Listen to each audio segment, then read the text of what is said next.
time for Inside the Gamecocks, the show with Phil Mullinax and J.C. Sherbert. So, how many of you would say you speak English fairly well, but with some difficulty? Fat, drunk, and stupid is no way to go through life, son. You play to win the game. Now, let's take it away, J.C. and Phil.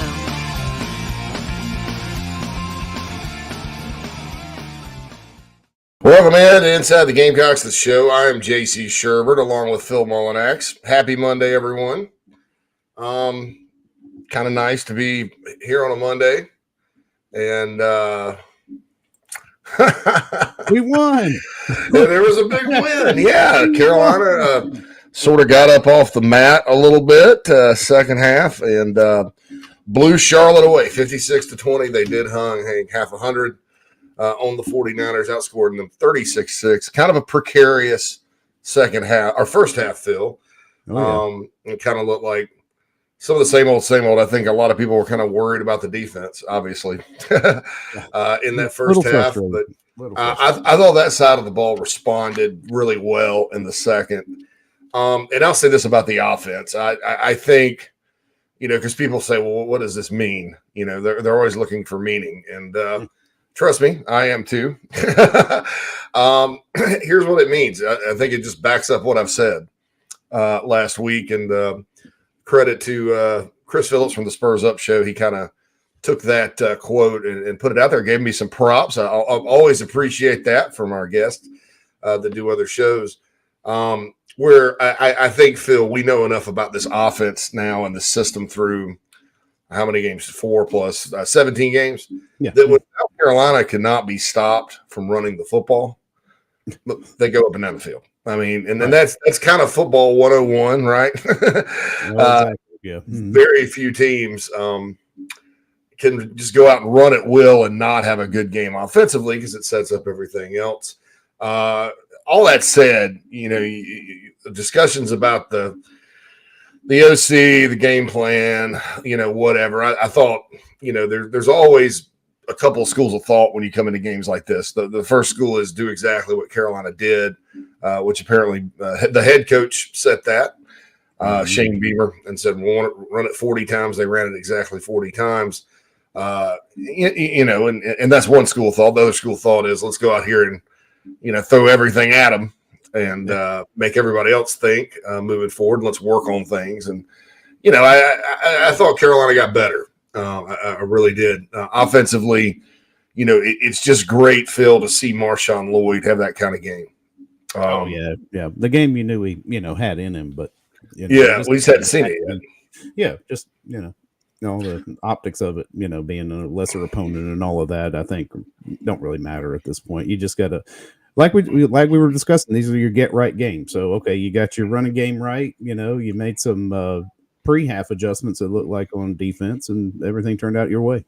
Yeah, definitely. And I thought, that side of the ball, especially because I was getting a little concerned. I was very concerned about the defensive line, and I still am. That position, especially at end, it's getting thinner and thinner, and I don't know what the answers are going to be. Brian Thomas, a true freshman, got in at edge some, and that's not good for this group moving forward. I do think that Gilbert Edmond continues to do some nice things. Pass rushing wise, I thought, Jordan Birch had a pretty good game. I think he needs to keep coming on and get better and better. And then the turnovers second half, Phil, came out. And that was good to see because, I think that group on defense kind of last year thrived on that, getting turnovers and those type of momentum plays, and they seem to play better, moving forward, when they do get those turnovers. So all in all, pretty good game. I thought, again, first half, Charlotte came out. I think we knew they were going to be pretty decent on offense and in a rhythm. Second half, Carolina completely disrupted the rhythm. Luke Doty gets in, throws a big touchdown pass to Corey Rucker, which I thought was cool. Yeah. Good to see Rucker out there healthy because, he's a guy that can really help this passing attack moving forward. I thought Spencer Rattler played kind of within himself, and he missed some passes here and there. Don't get me wrong, but, they weren't going out throwing it. They kind of threw it and played, I guess, complimentary football a little bit, Saturday night. So, No harm, no foul there. You got Doty some work, and then you got another one this weekend where you're a heavy favorite. Mm-hmm. And so that was that. Nana's Porch chat box. By the way, no Keith today. He's got a sore throat, so he won't be joining with his hard-hitting Mondays today, but we'll certainly have him on no later than next Monday. Maybe we'll fit him in sometime later this week if he can get in and join us. Keith Allsep, our Monday guest. So it's just us. It's just a circle of friends today, Phil. So that'll be good. Brian on the Nana's Porch chat box checks in, and we appreciate all of our chat boxers. Brian says, "Morning, fellas. The atmosphere was awesome Saturday. I'm so glad we went. It was a true sellout, and I'm so proud of Gamecock Nation for sticking by the program." I thought the crowd looked great. It was loud. Oh, yeah. It seems like people this year are kind of enjoying coming back to games. Yeah, and that's good for the program. It's good, for the team. I mean, just top to bottom, you got to have an engaged fan base is always positive. Yeah, and I think, and so I look back last year, like why were the crowds so low last year during the first year of a coaching staff? Usually they skew bigger because everybody's excited about the new coach. But I think it was COVID, honestly. I mean, we were kind of 2021, fall of 2021, you're still kind of coming out of it. Still some restrictions in place, still some spikes here and there. I think some people just, there's a portion that, for whatever their personal reasons are, didn't want to risk it, which is fine. Because, I mean, you got a group of 80,000 people, lots of different health, personal health situations there. Yeah. And, you don't know, people don't know what some people out there just could not get that because it would be a very bad outcome for them. And so I think that's part of the reason probably that we're seeing the crowds back is, just about everybody's vaccinated or has had it. And so, everybody's kind of wanting to come back. And, I think too, that the lights and stuff that they have at the stadium now are so cool. Yeah. People are bringing their kids and stuff. Hey, this is fun for the kids too, because it kind of looks like an amusement park kind of thing, or a concert or something. Yeah, it's pretty awesome. So yeah, shout out to Gamecock Nation. I think selling out a game like Charlotte, that says a lot. About especially after two losses like the Gamecocks did endure. I think that says a lot about the commitment of the fan base right now to seeing this thing through, no matter how frustrated some of the games have been or some of the fans have been after the games. You guys keep showing up and look, you want to talk about what it's going to take to win around here. That's a huge part of it is you guys. Gamecock fans are notorious for showing up and packing it out, win or lose. That's kind of the rep. It's kind of the one good thing, or one of the most consistent good things this program's had is great fan support, and you can't argue with what's happened so far with the first three home games that we've had in Columbia this year, and they got one more on Saturday, a noon kickoff. Probably the weather. I don't know. I haven't checked the forecast, but it was a cooler type of day Saturday. So maybe you could hope for cooler days this Saturday. So yeah, Brian, we appreciate that. Hunter says, yeah, the only spots that didn't have asses in them were the usual top right corners of the away nosebleeds. Yeah. And that's those seats rarely sell unless you're playing a big opponent or somebody. Jeff Fowler comes in. Morning, gents. Love the game thread Saturday night, JC. You the man. Yeah. I jumped in the game thread a little bit, and then I was like, you had to call some people out, man. Very uncomfortable conversations to be had in the game thread Saturday night, but I took care of it. So that's all good. And thank you, Jeff Fowler. And what do we always say? He says, go Cox and Semper Fi. That's right. Thank you for your service, sir. Clint says, glad to get a comfortable win, but not sure we learned much more about the offense. Well, yeah. Like I said, reinforced kind of the notion that when this team can run the ball, they don't have a lot of problems, But the problem is that you face many of the best defenses in the country. There are going to be games where you can't just line up and run it. I mean, nobody can. I mean, that's why. If everybody could just do that and win games, I think most coaches would just get on the ground and stay on the ground. So that's that, Clint. But I also don't want to like diminish Marshawn Lloyd doing what he did, 3 touchdowns, 169 yards. Christian Bill Smith, I thought Phil had a good game. He looked really good blocking and running the ball. Blocking and running the ball. Positive. I think getting him back healthy is going to help a lot. Still would have liked to have seen Jaheim Bell involved more along with Juice Wells. But look, win's a win's a win. You hang half 100. 56-20, I think 545 yards or something of total offense. That's exactly what you need to do against a defense like that. And then Lloyd, of course, with some highlight plays, jumping over guys. That's kind of his trademark, man. Yeah, he's not afraid to jump over somebody. That's for sure. Nah, he did it in high school a couple of times. I mean, he's and then one of the plays, he down to the one toward the end zone, he jumps up and he lands and he plants and cuts. And I was like, man, to do all that, that's a heck of an athlete. So Marshawn kind of showed you why, he was one of the top running back recruits in the country. And I think this will help get him confidence and get him going. Because you're not looking there and seeing 7 carries for 22 yards. You finally had a big game, highlights, everybody likes it. Lance goes, "What up, fellas? How we doing today?" I'm doing fine, Lance. Feeling good. Yeah. Rooster C says good morning. Daniel Watt says morning, JC and Phil. Daddy-O says good morning, fellas. John says morning all. The Get Right Tour episode 1 went well, I thought, overall. That's right. Side 1. Side 1. You got a B-side coming. We got B-side coming up, so we should do well there. It's interesting, JC, I was thinking, watching this game, I was like, I wonder how much next week is going to be like us just vertical, vertical passing game. Let's get that right this all time. over the field, piece at a time, and then hopefully we put it all together in Lexington. Hopefully. I want to see some balance, and I am very intrigued. Kentucky didn't – they had Kentucky's very fascinating to me because I've said many times that those guys, they have a way of scheduling. They schedule, I think, probably 2 MAC teams and then an FCS team and then Louisville, and that's it out of conference. And you look sort of down the road with the other schools in the league, including Carolina. Oh, there's home and homes with a group of 5 teams. Not South Carolina, but other teams. I think Carolina does have to go to App State in like 2032 now or something like that. Hopefully that'll fall off with a 9. Yeah, you never know what's going to be going on by then. App State could be in the SEC or something. I'm just kidding about that. But look, you look at it, everybody has scheduled out quite a bit and in a creative manner and not an easy manner, not Kentucky.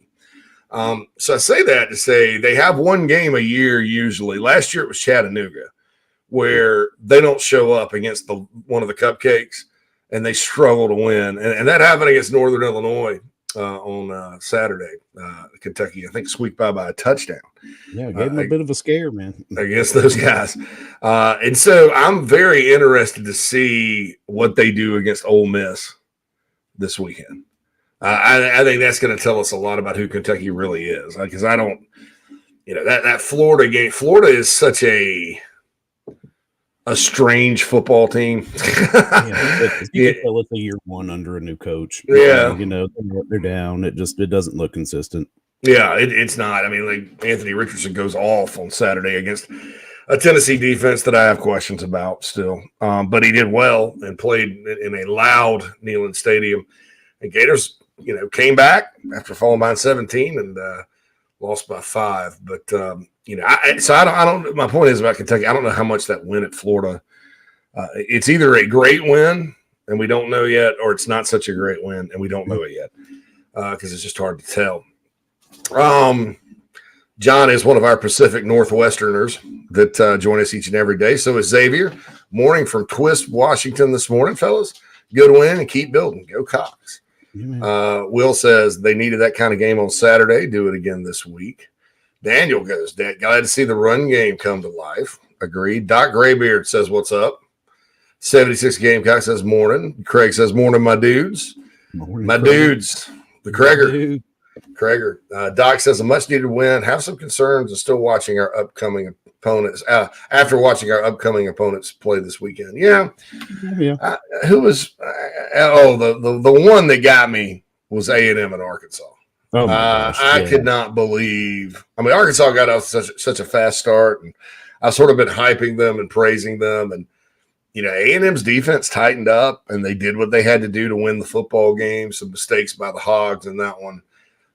So A&M is not looking as down. I'm not sure how good they are on offense. No, but it does look like the quarterback change was positive. Yeah, Max Johnson. I think I think Haynes King is probably the more intriguing option, right? But I think Max Johnson's probably the better option right now, if that makes any sense for them.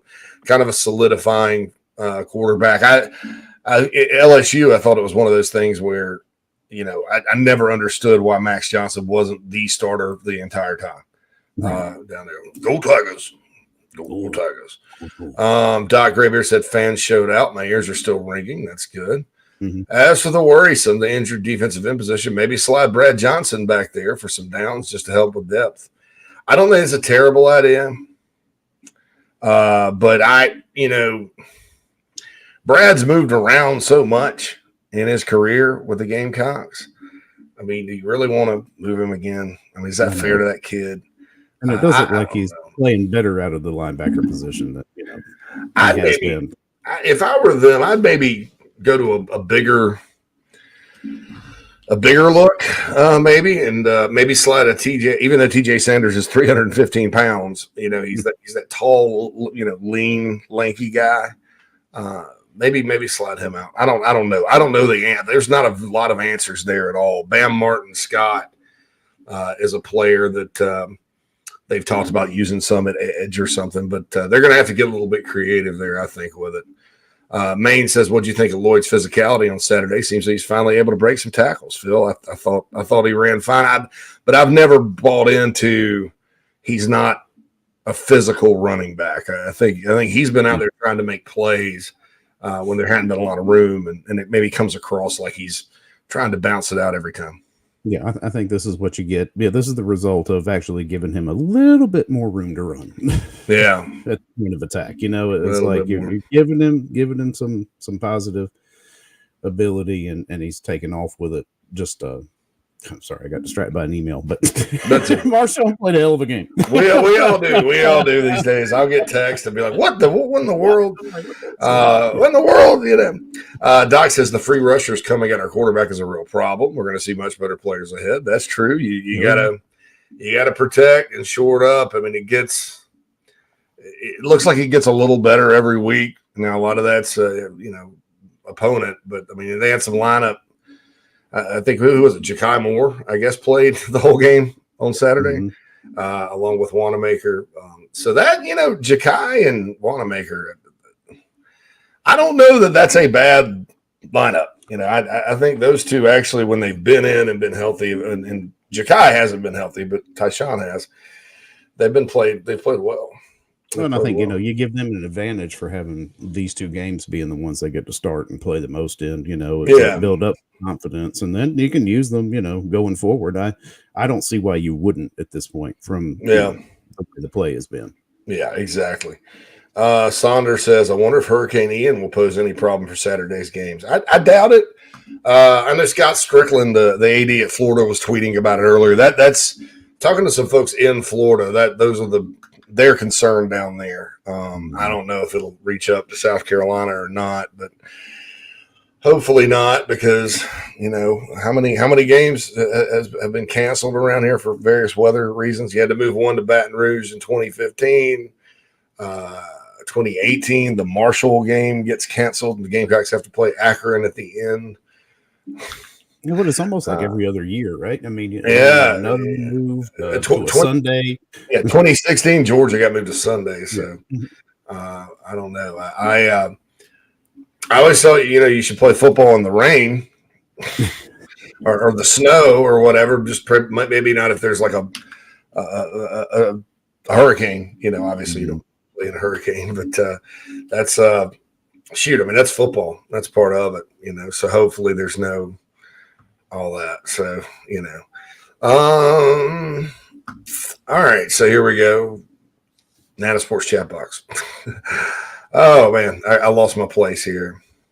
Let's see, 76 Gamecocks. What popped in? Yeah, just happy Lloyd, regardless of opponent. He's terrific RB, running back that needs the ball. Definitely more carries on early downs while still mixing the pass in. Yeah, I mean, you got to maintain that balance. So obviously they were emphasizing the run game.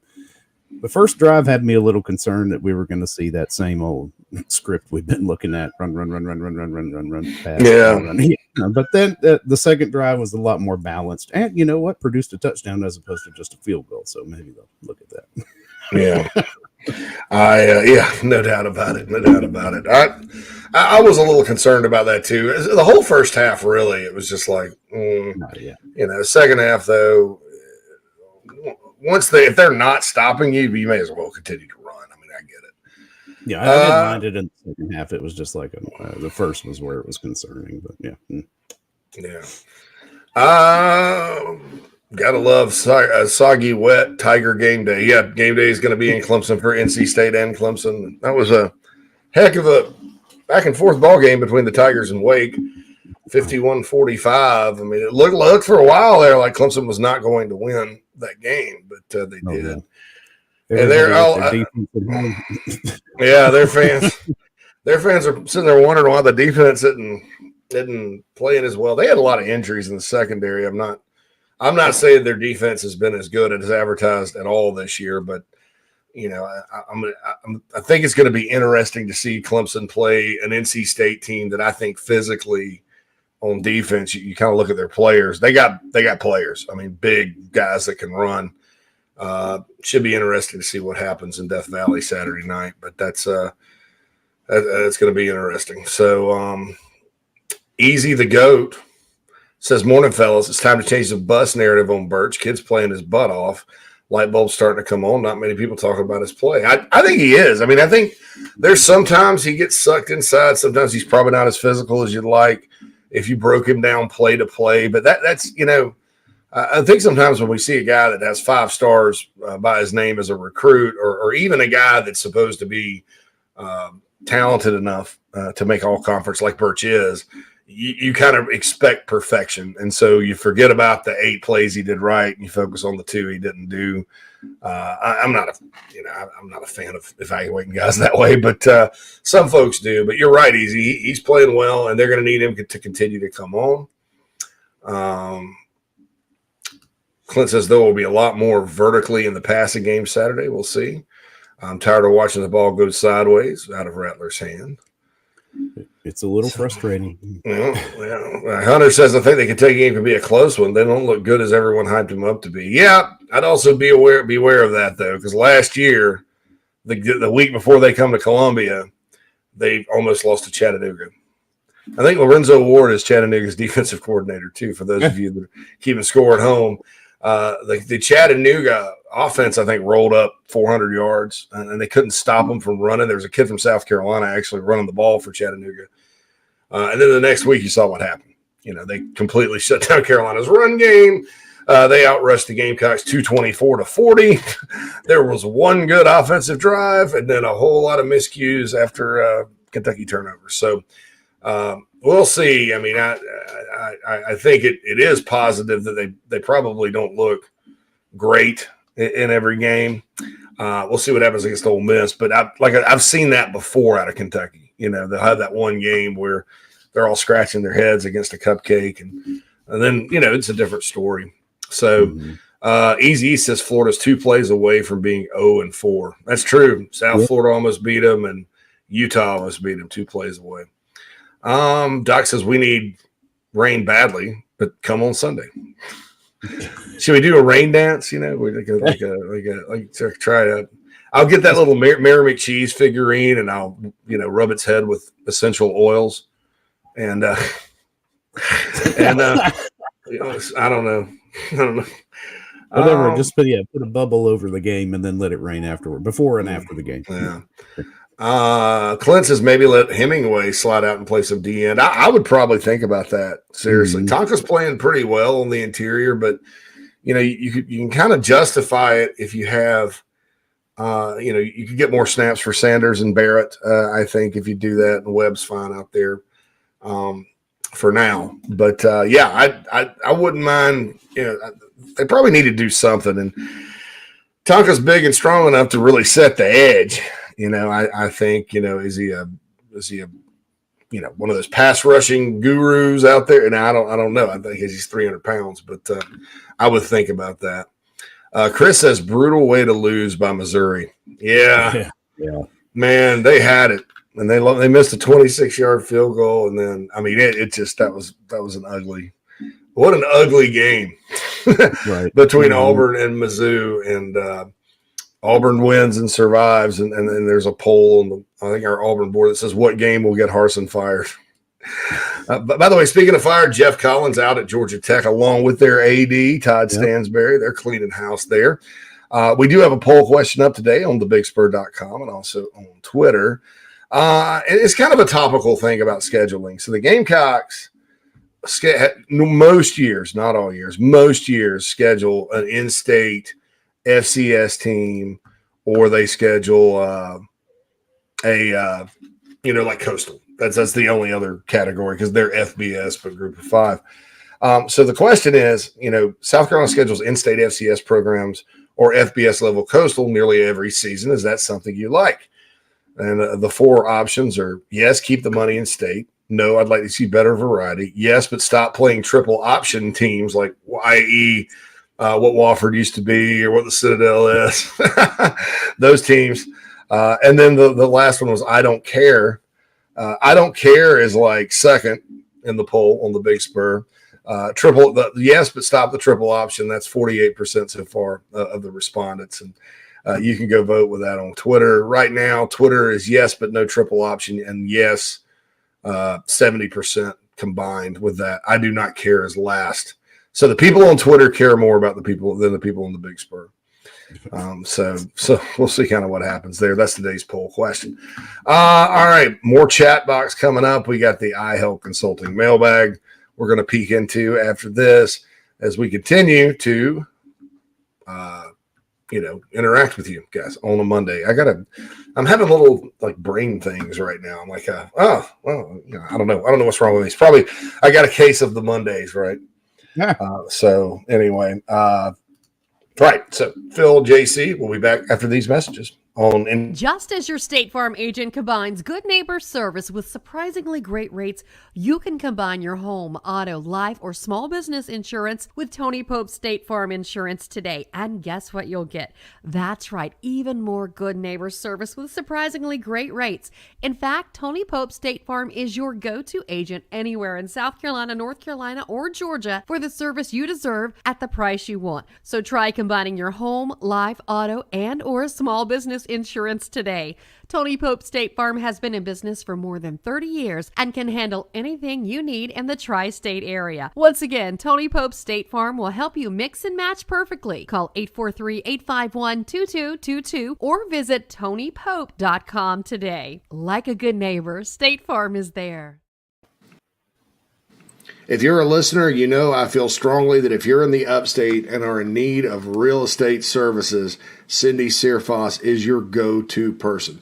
Searfoss of Caldwell Banker Kane can help you with any of your realty needs right there in the upstate of South Carolina, Greenville, Spartanburg, Anderson, Oconee, Pickens, wherever you are. Cindy can help you with that. She's married to a diehard Gamecock fan, has been in the upstate for more than 35 years.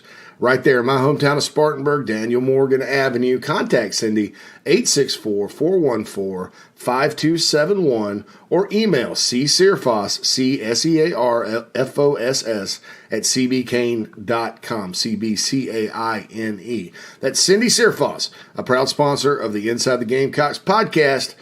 Check her out. We've already gotten several emails from listeners that are very impressed with her professionalism and her ability to help you with your real estate needs. 864-414-5271, Cindy Searfoss of Caldwell Banker Kane.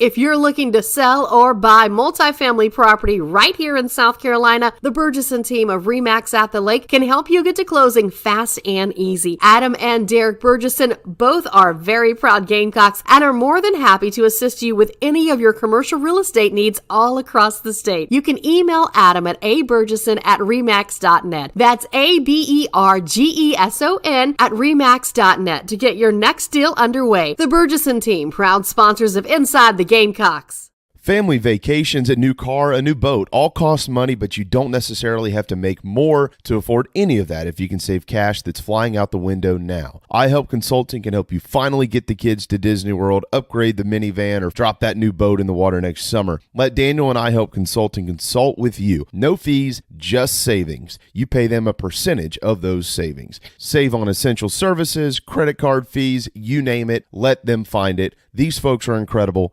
iHelpConsulting.com. How can I help you? Attention golfers of all ages and skill sets. Former Gamecock golfer Meredith Taylor will be a full-time golf instructor in the Midlands of South Carolina very, very soon. You want to take advantage of this opportunity. If you're like me and you got to get a whole lot better at golf, or even if you're looking to refine your swing, Meredith is the person you need to go to. She's competing in her final USGA Mid-Amateur Tournament this summer before going full-time into teaching and coaching individuals. If you're in South Carolina, Meredith will be conducting in-person golf lessons at the Country Club of Lexington, hour on course. She'll play 9 or 18 with you. If you're out of state, though, this is really exciting. She'll be conducting virtual lessons. You can send in your swing for her expert analysis. Also, in November, she'll launch an online course with video instruction for all ages and skill levels. Meredith has 20-plus years of knowledge, former SEC golfer, all of that. So contact her on Twitter, at @MERTaylor, at MERTAYLOR, or go to McKellarEnterprises.org. McKellar spelled MCKELLAR, Enterprises.org. Her email's on the website, so you can connect with her for any other questions. Go get your golf game in order. Take advantage of Meredith Taylor and her services. Yep, time to get back to the show. Shoot. All right, my man. Welcome back to Inside the Gamecocks, the show presented to you by Skate, Big Spur at Mansfield. Free worldwide shipping. First hour, as always, is presented by Cindy Searfoss, Coldwell Banker Kane Realty here in the upstate, right in Spartanburg. Give Cindy a call, 864-414-5271 for all of your residential real estate needs. Welcome back to Inside the Gamecocks, the show. JC Sherbert, Phil Mullinax here on an Interaction Monday, Review Monday. Gamecocks, of course, do have a game this weekend. They play South Carolina State. The Bulldogs lost, I think, to North Carolina A&T this past weekend. They're 1-2. Opened with UCF. I thought they had some good moments early in that game, and then there was a fake punt that was one of the craziest looking plays I've ever seen in my life. Kid takes off around the right side. He keeps going. He's going to get a first down, maybe a touchdown. And inexplicably, like 15 yards down the field, he just punts the ball. Yeah. I was like, ooh, man. Ooh, but certainly I have a lot of respect for the South Carolina State program, Buddy Pugh, what they're all about, their program, their team, HBCU football in general. Really enjoy it, watching it. And, during the pandemic, they moved their seasons to the spring. They played football in the spring. So I kind of adopted Alabama State as my team because my buddy was coaching there. And I watched, we sat there and watched Alabama State games during the spring. So that was fun. But, they got some players. Bennett Swigert, former Gamecock quarterbacks, their offensive coordinator. And they'll come in here fired up. They always do when they play the Gamecocks. It's right down the road. That they always like to get a shot at Clemson or Carolina. Their kids come in and play hard, so the Gamecocks are going to have to be ready. They can't just roll the balls out and kick it off and expect to have a beautiful game on Saturday afternoon. But, that's lots of talk today about moving people to the end in the Nana Sports chat box. So we'll see. Tonka could probably do it. I haven't heard anything about that so far. Ryan says about the hurricane, latest models have it trending north toward the Panhandle and coming up through Georgia into South Carolina. Yeah, I just, how will it dissipate by then? I don't know.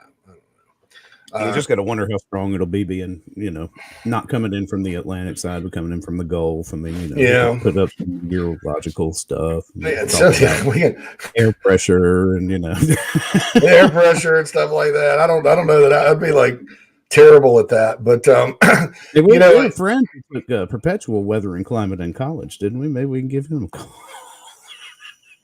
What was it that his knee started hurting? It was like, my knee's hurting. That means it's going to rain. I'm like, you're 21 years old, not 60. Yeah, my knee hurts. That means it's going to rain. Elbows tingling. That means a tornado. Whatever. give me some tortellinis. Krager says concert in Charleston may get canceled Friday. That's tough. Clint and Hunter both about Clemson's defensive coordinator. Clemson is missing Venables. Not impressed with Goodwin as defensive coordinator so far. Yeah, I did think he did at the end of the game, kind of when they needed it. He did some good stuff. But look, it's hard to, what Brent Venables does on defense and the way he calls it is it's unique.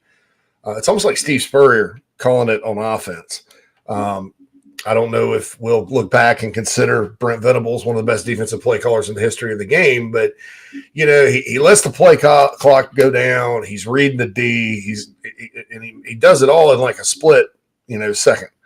And I think that takes a lot of gifted ability to do that. So I don't know that the Wes Godwin's a bad hire for them or just not Brent Venables. Right. I mean, that's just one of those things. But their defense certainly is not as dominant as we thought it would be so far. And Wake got after them pretty good. So we'll see what the Wolfpack can do Saturday night against them. Wake should have won last drive. Regulation was bad play call, and I agree. It's hard with Wake to like come down on the play calling, right? At Wake, because I think that's kind of what they're good at. So, but that's the deal. Lady says, Lady Bree, I literally break down every game play by play. I didn't see a lot of free rushes coming through. I didn't run a lot of pass plays, and we did. There wasn't much pressure. Yeah, I think wasn't there a blitz or something where a linebacker got through Saturday night, or is that just something we've seen just about every? There's always one where the linebacker comes through. I think we did get some pressure off the edge, but I don't think it was edge defender. I think we were bringing it's like either a corner or maybe a linebacker off the edge. I can't remember. I did not rewatch the game this week. Yeah, so. Yeah. Lady goes on to say, I've been saying Birch and Pickens are doing great at getting penetration, but they're missing the big plays. Fair. Yeah, because even Beamer said, there were times where we just didn't get sacks where we should have, and that was in the post game. So, and you could see we were getting close, but just couldn't wrap up. Yeah. Daddy-O says, is Harsin officially done? I don't think – they won.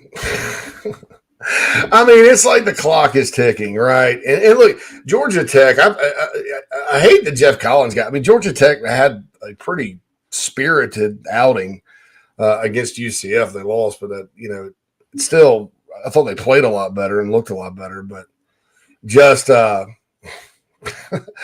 I don't know. Whoever got that Georgia Tech job, it was a 5-year rebuild. And then with the pandemic and the transfer portal coming online like it did, I think that doomed Jeff Collins before it got started because, when you have your best player like Jahmyr Gibbs just walk out and go to Alabama, that's tough. When you have a stadium against Georgia, no matter how much Georgia Tech, how unlikely it was for them to be even in that game, when Georgia comes in and takes over your stadium and there's a sky shot and it's a sea of red and black and you're in Atlanta and not Athens, that's going to tick off the Tech money people. And they don't have a huge fan base at Georgia Tech, but they do have some influential supporters of that program that are probably just sick of it. So there you go. And then you bring up an interesting point about the transfer portal, JC, and that we all, kind of figure, we look at it from a school who's done well in bringing players in, but there is an entirely different perspective out there of even, Power 5 programs who are losing players, such as Georgia Tech losing Jahmyr Gibbs. And it's just something to bear in mind in this time, just because it's like, yeah, there's two sides to the story, and one team might be getting worse as another gets better.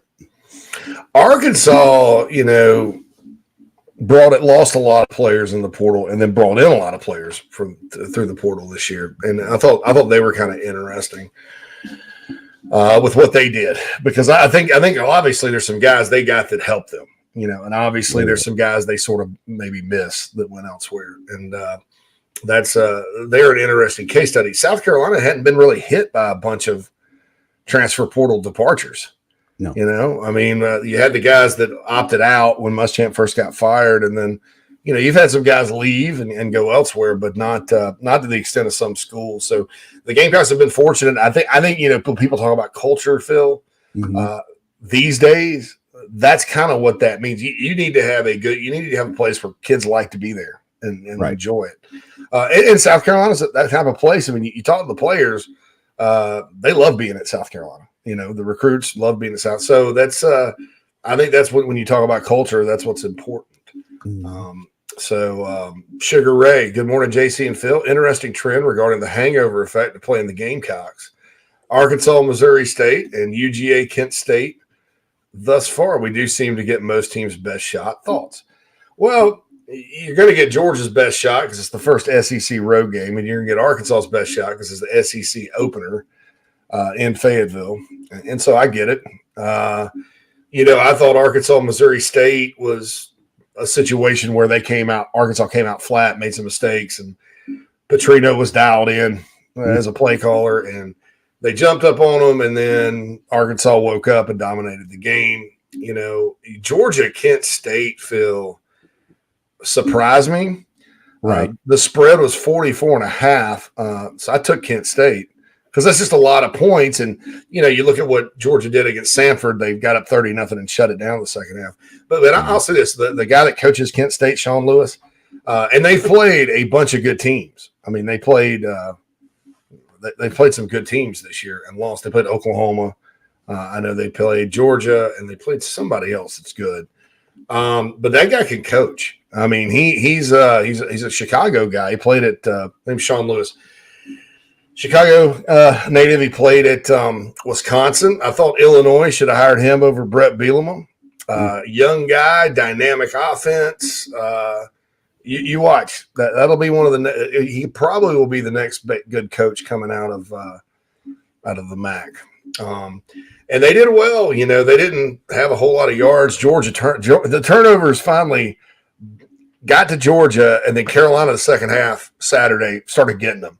So maybe the turnover gods or whatever that are out there. Maybe we should get Mayor McCheese and rub him with essential oils for the turnover gods. That's right. Not necessarily the weather. Not necessarily the weather. So, I'm gonna get right on that, making a shrine, with Mayor McCheese.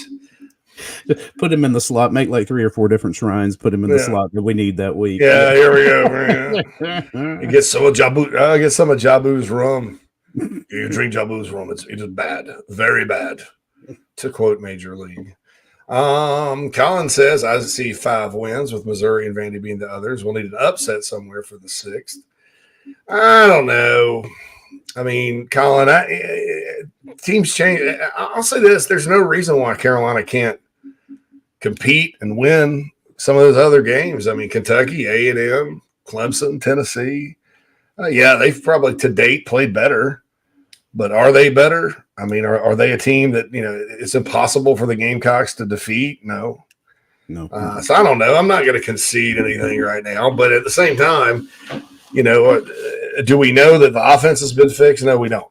I'd be a liar if I was sitting here and told you that today. I do think sometimes games like that can get your players the confidence and the courage. Kind of sound like Frank Martin there.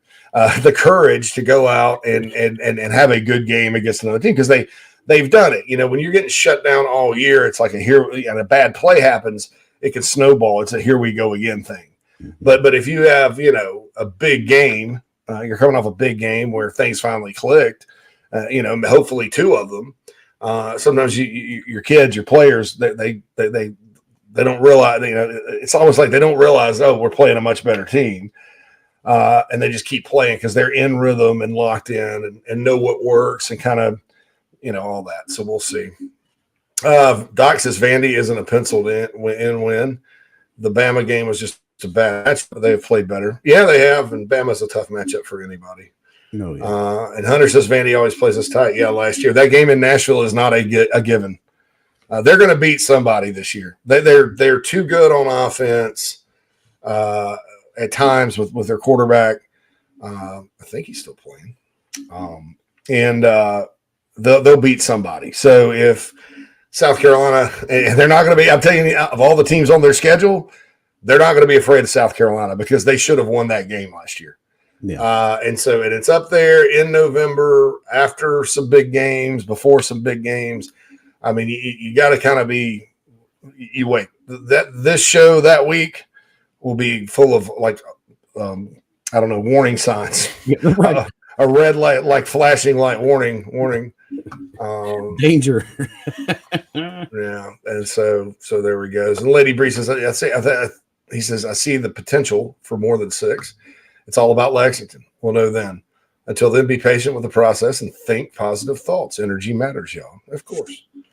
If you've never been to an SC State game and heard their band play, they're fantastic. Lots of fun. They are. Doc says if we don't get pressure, Levis it'll be a long night, probably.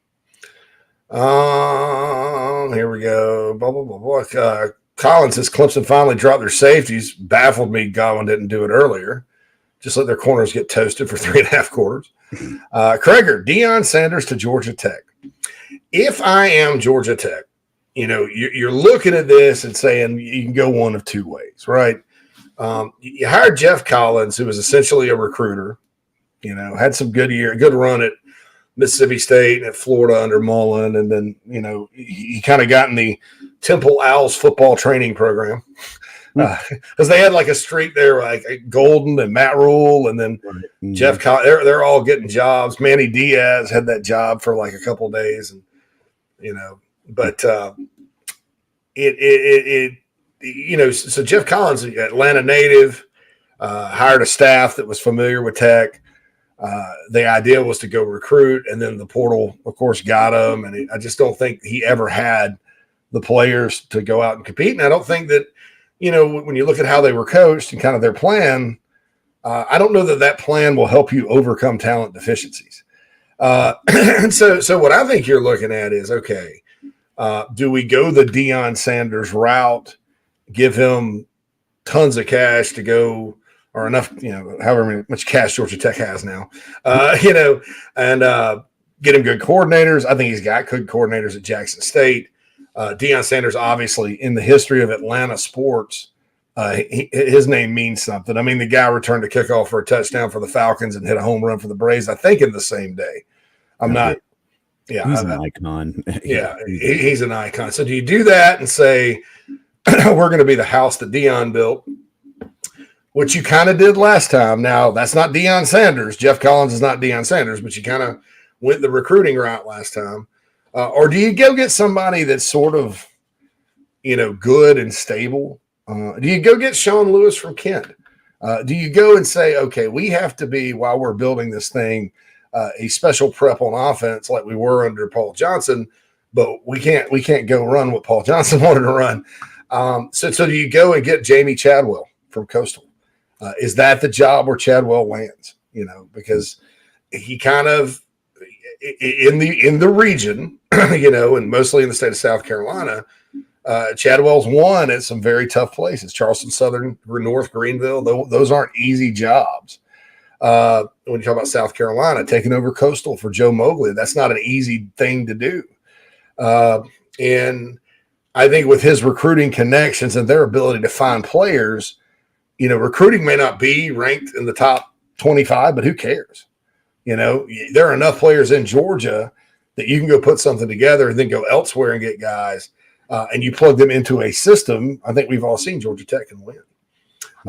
So that's going to be an interesting matchup, I think. Doc says PJ Fleck needs a shot. He gets players. Minnesota dude can sell ice to Eskimos. He can, and it'll be very interesting to see if he lands. Big win for him over Michigan State. Beat the crap out of them. Yeah, they did. The Gophers. Gophers. Saunders says Mayor McCheese and Officer Big Mac are frauds. They can never catch the Hamburglar, but they're all burgers. Coincidence? I think not. Are you, Sonder? Are you suggesting there's corruption in McDonald land? Some sort of political catch and release program going on. Yeah, they keep.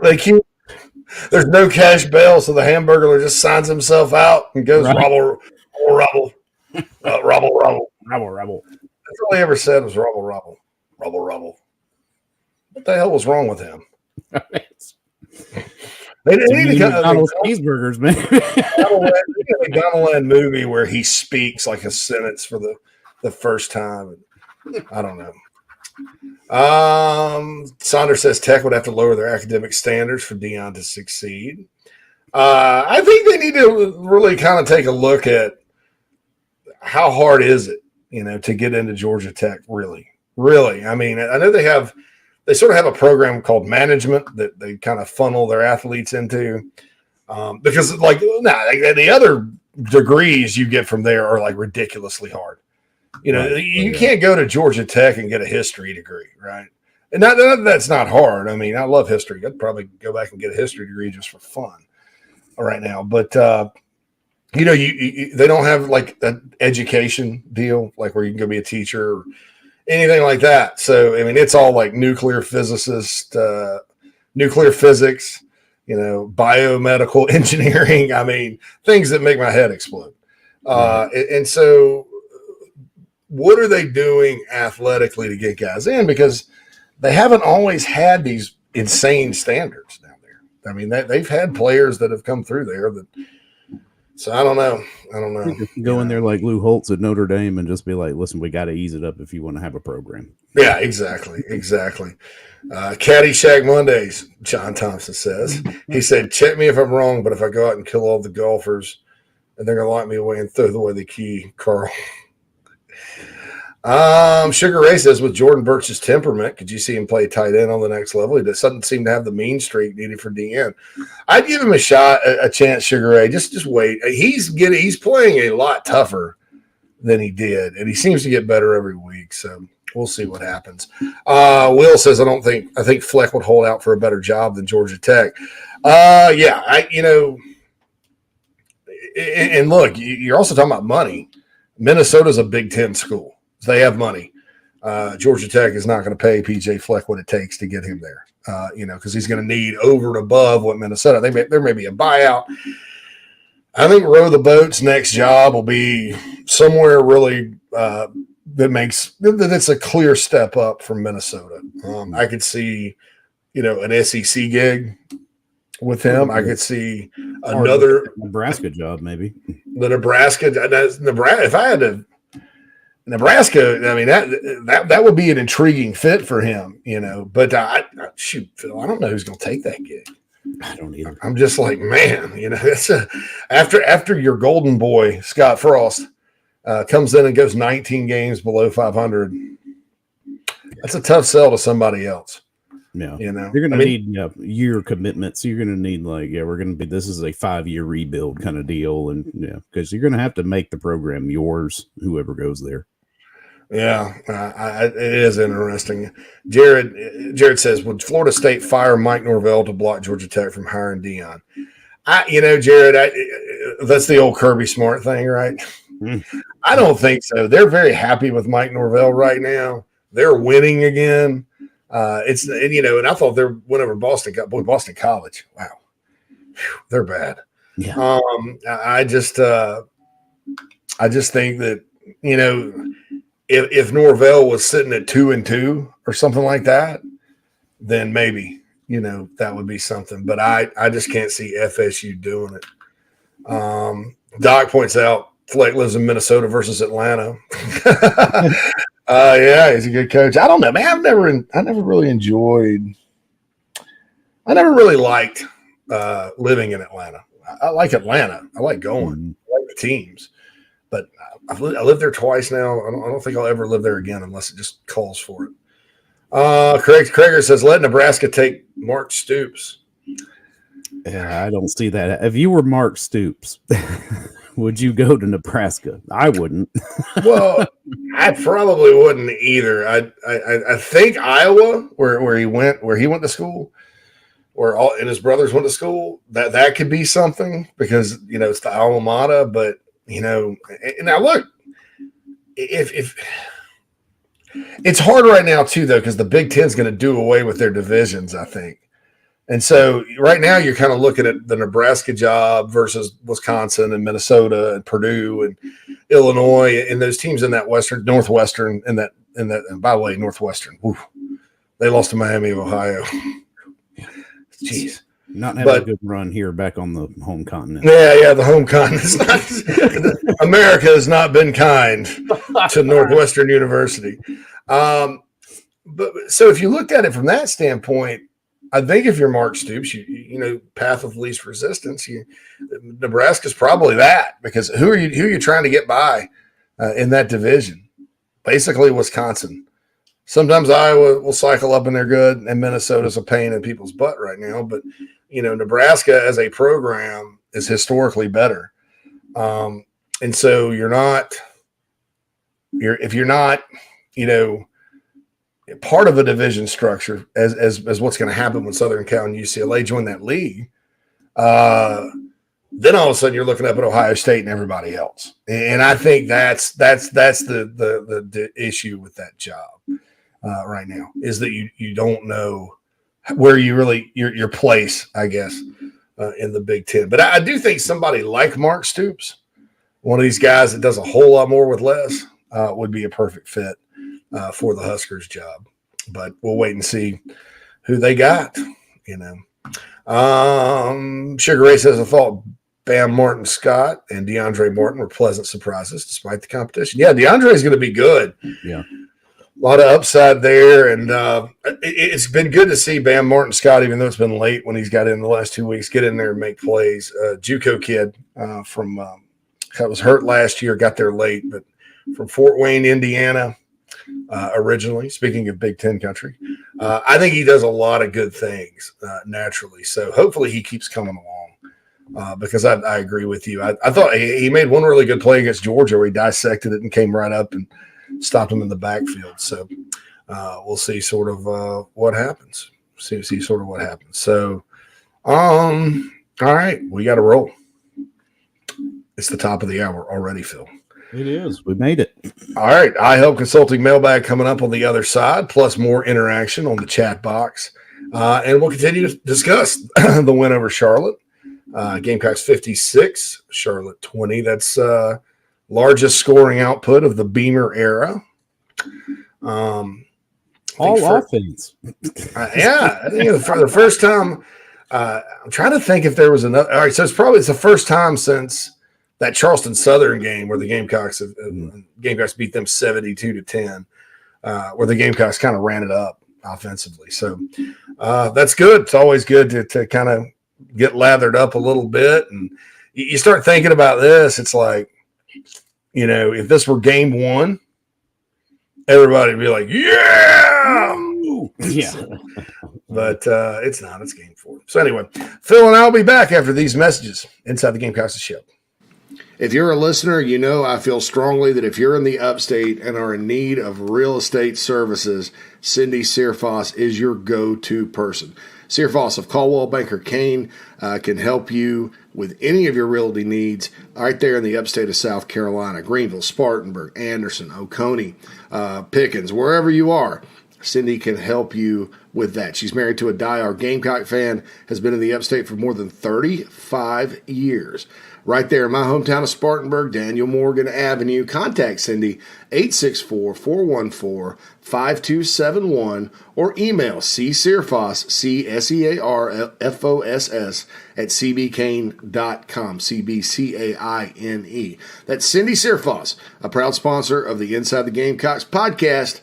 Check her out. We've already gotten several emails from listeners that are very impressed with her professionalism and her ability to help you with your real estate needs. 864-414-5271, Sydney Searfoss of Caldwell Banker Kane.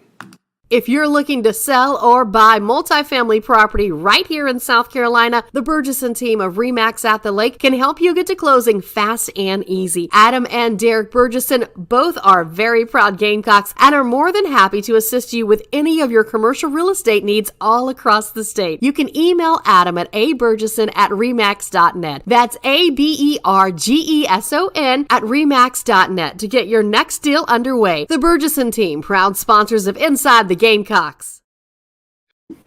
Hey, man, are you sick and tired of your business computer guy? Yes, he takes forever to call me back and doesn't always respond to the requests. Yeah, same here. I'm paying him good money. I constantly have issues, and I'm worried he's not backing up my network and securing it properly. Oh, I feel that, man. My head hurts, but I have a good lead on a good idea. I'm calling your boy Matthew Odom today from Heritage Digital. Heritage Digital is an IT firm that specializes in making sure your IT network runs like a dream. If you have 1 or 500 employees, it doesn't matter. They do it all for one monthly fee and have clients from South Carolina all the way to California. Yeah, I heard that monthly fee's low too, so I don't know why I didn't even think of that. Do you have 843-699-1001 as Matt's contact number? Yeah, man, I sure do that. Or you can go to heritagedigital.com. Man, I hear they do a no-cost assessment. Boy, this will help me. Yeah, I bet. I'm getting on that and encouraging everyone else to do the same. Heritage Digital, 843-699-1001 or heritagedigital.com, a proud sponsor of Inside the Gamecocks. Family vacations, a new car, a new boat, all cost money, but you don't necessarily have to make more to afford any of that if you can save cash that's flying out the window now. iHelp Consulting can help you finally get the kids to Disney World, upgrade the minivan, or drop that new boat in the water next summer. Let Daniel and iHelp Consulting consult with you. No fees, just savings. You pay them a percentage of those savings. Save on essential services, credit card fees, you name it. Let them find it. These folks are incredible. iHelpConsulting.com. How can I help you? Hey folks, JC here. I've told you about Nana's Porch over and over again. They sponsor our chat box on the show. Don't take my word for it, though. I wanted you to hear from Gamecock pitcher Noah Hall about our sponsor, Nana's Porch. nanasporch.com. Go there, food truck, catering, whatever you need. Take it away, Noah. What's up, Gamecock fans? This is pitcher Noah Hall. If you want some delicious food for your event, I suggest visiting nanasporch.com today to find out what they all have to offer. It's really good Southern cuisine based out of Charlotte, my hometown. I hope you guys go check it out. Go Cox and go Nanas. This is Braylon Wimmer, South Carolina Gamecock Baseball, and you are listening to Inside the Gamecocks, the show with JC and Phil. Go Cox!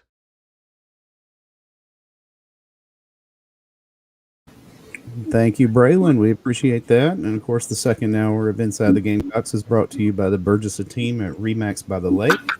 Give Adam or Derek a call or shoot them an email, and they will take care of all your commercial real estate needs. And of course, the show is sponsored by Manscaped. Don't forget, manscaped.com. Use the code Big Spur to get 20% off and free worldwide shipping.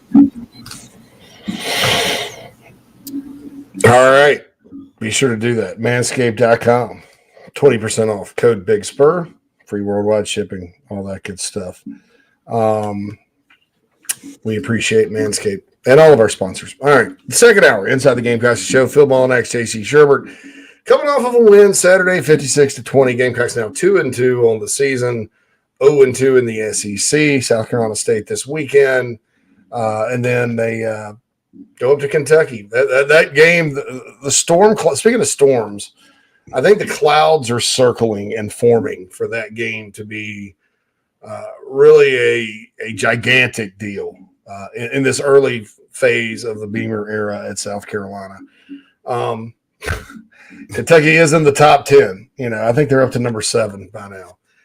And so that sounds crazy to say. Top 10 team on the road, got to go win. But I don't think the Gamecocks matched up particularly well with Arkansas or Georgia.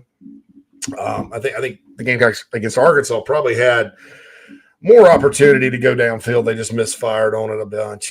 Georgia certainly was a mismatch, but I think the Gamecocks can match up against Kentucky. I'm not. I know the history of this series, the last 9 games, but if you look, they're usually pretty close football games, like competitive. The Gamecocks have a lot of that. All right, back to the Nana Sports chat box. Sonder, anything notable from the recruiting visits this weekend? I'm just told everything went pretty well. The unofficial visitors were good. Obviously, I think who was it? Isaiah Jada took his official visit. Marquis Anderson was there. You know, the recruits are loving the visits because of the new lights, and you know, it's kind of a cool environment to be in, right? And you guys have a lot to do with it, the fans. I mean, honestly, I think too many times around here we've called out the fan base, sometimes with good reason, sometimes not. But I want to make sure that I point out the positives, you know, when they happen. I mean, that was probably the single most best, the bestest thing about this year, right? So far, it's been the fan support, showing up to the games. I mean, yeah, for sure. Hey, and shout out to the student section, the cockpit, for actually being there when we were up 21 points in the second half. So yeah, they were still there. They hung in. So Mike says, how many screen passes will SC State run after the way we defended them last Saturday? I mean, you got to at least try it, right? Yeah. I mean, I think they will. I think they'll probably go to that well early and often. You know, they watch film, they have coaches. So, Sugar Ray says Boogie Huntley was a difference maker on the D line too. He pushed the Charlotte offensive line when he was inserted. Looks like he didn't have a lingering issue from his knee injury. Yeah, Boogie's good. Boogie's a good player. They missed him when he went out against Arkansas, I thought. But you know, there is a drop off when he goes to the bench and they bring in Webb or whoever else. You know, so we'll see if Boogie continues to play well. I really like what I saw. Keep it going. Carolina Titan says put Brooks, Wells, Jaheim, and Brown at wide receiver, Marshawn at running back, and just run tempo. That would be interesting. I think so. You could work Stogner in there too. Hey, it's good for a series or two. I mean, you know, there's nothing wrong with that. Yeah, I really don't. I really don't have a problem with that at all. I mean, if we're going to see, you know, Rucker downfield like he was there at the end of the game. I realize it was the end of the game, but I mean, you know, it was like, hey, there's Corey Rucker. Yeah, Corey, so Corey Rucker guys on the field. Yeah, he was having a really good preseason before the foot injury. Seems like he's fine now. So that's good. That's really good for him. All right, I Help Consulting mailbag is brought to you by I Help Consulting. How can I help you? Doc says every win matters. There's two ways to get in the mailbag: inside the Gamecocks at gmail.com or tweet to at the Big Spur Pod. Doc says every W matters no matter the level of competition. That said, I'm still quite concerned about the balance of the season. I saw free rushers coming at Spencer and then Luke all night. That Reynolds quarterback had not one grass stain on his jersey very close to halftime. Now, once we started rushing him and stopped panicking when the ball was in the air, I thought the defense played better. I have to say, based on what I saw from the other team Saturday, we may only get 1-2 maybe wins in the SEC. What do you think based on what you've observed? I'm not ready to go there. I mean, what are we scared of Florida because they went up and down the field on the Tennessee defense that's probably supposed to be bad? I mean, are we scared of Kentucky because they've owned the Gamecocks and they have a lofty ranking based on a win over Florida? I mean, are we scared of A&M, which still can't score? I don't know, Phil. What do you think? I don't know. There were some concerns on the defensive side of the football. Obviously, I think we're more glaring than the offensive in the first half, but it looked like adjustments were made, you know, even before going into halftime. So I was happy to see that. Okay, they changed, something and that something's working now. I'm not exactly sure what it was because, like I said, I didn't rewatch the game, but I'm not scared of anybody left on the schedule. I mean, it seems like there's one dominant team. I may take Alabama out of that because they played Vanderbilt to what expectations would be, but Georgia still looks dominant. I mean, they did let Kent State score some points, but I don't think that's going to be very concerning. Look for them to bounce back this week. Yeah, they'll be fine. Yeah, they're going to be okay. I think they're going to be okay. So I'm still of the opinion the two hardest games we had to play are behind us. There's not an automatic L left on the schedule, assuming that you execute, and play hard and give it everything you got. You go in there half-assed, you're going to get your ass handed to you by somebody, and that could even happen Saturday. So any given Saturday, there's no doubt. I mean, Missouri. Auburn obviously has a lot of problems, but Missouri should have won that game. Our guy Michael Bratton called that and that's what I love about guys like Mike Bratton, man. It's like, and for those of you who don't know, he's from that SEC podcast. Not many dudes are sitting there talking about a week 3 or week 4 Missouri Auburn potential upset. Because when you look at Auburn's schedule, they open with 5 home games, and that Penn State game was going to be big, and then LSU comes to town next week for them. But my man circled that Missouri game and was like, hey, they could go in there and win. Doggone it, they almost did. Yeah. But Missouri, they have not been – they have not had what I call a Missouri moment, and that's in a positive way. Maybe that was a Missouri moment when they lost Saturday, when they missed the field goal, a 26-yarder. Yeah. We can relate around South Carolina to Missouri missed field goals that are potential game tying. But the Missouri moment for me is like, all of a sudden you're watching them through the course of the season and they're up and down, and then all of a sudden you go, wow, this what they did right here will give the Gamecocks some trouble. And that happens with them every year. I mean, I haven't seen that yet. That is a home game, and a game South Carolina has no business losing. They really have no business losing at Vandy, but I'm going to agree with everybody that could be an issue. That they're good enough to pull. Vandy's good enough if Carolina does not play well to pull the upset. And maybe that's the scariest game left on the schedule. Yeah, just from an expectation standpoint. And then Vandy game, yeah, it's like about it. So don't lose because it's been a long time. I think last time Carolina lost to Vandy was 08, which was the last time Clemson lost to Wake Forest. Think about that. Now, Well, they tried this weekend. Boy, I think if you want to dock it now, look, if Carolina comes out and plays like they did against Georgia and does some of the things they did against Arkansas, it's going to be hard to win. I mean, A&M is going to come into Columbia probably. They're going to probably lose to Alabama, and then they have an open date. But they've gotten back up and won 2 massively big games in a low-scoring fashion. So they're going to bring a really good defense to town and a good running game.